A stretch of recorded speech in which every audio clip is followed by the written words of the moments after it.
chỉ còn bao những người không gặp nhau đến ban đầu thương nhớ những người không gặp nhau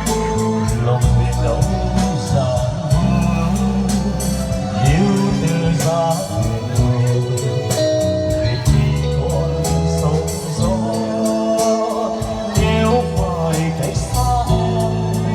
anh chỉ còn bao tố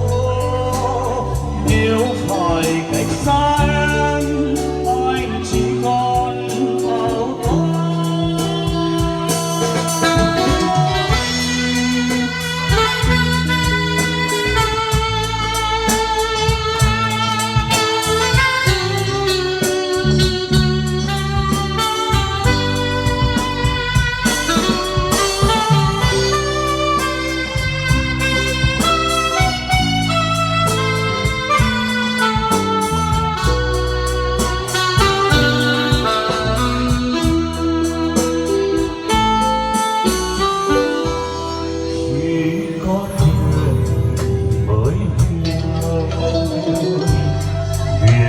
Bên bóng nhớ chỉ có em mới biết thuyền đi đâu về đâu những người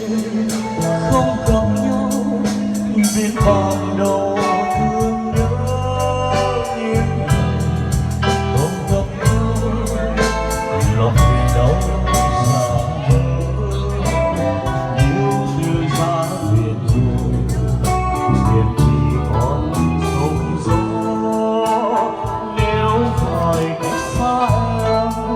anh chỉ còn bao nếu phải cách xa anh chỉ còn bao những ngày không gặp nhau bên ban đầu thương nhớ những người không gặp nhau lòng tình đâu xa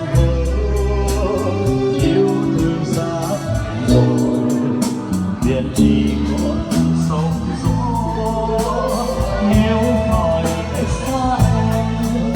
anh chỉ còn bao tố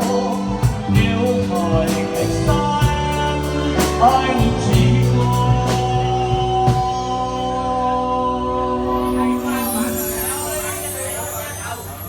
bao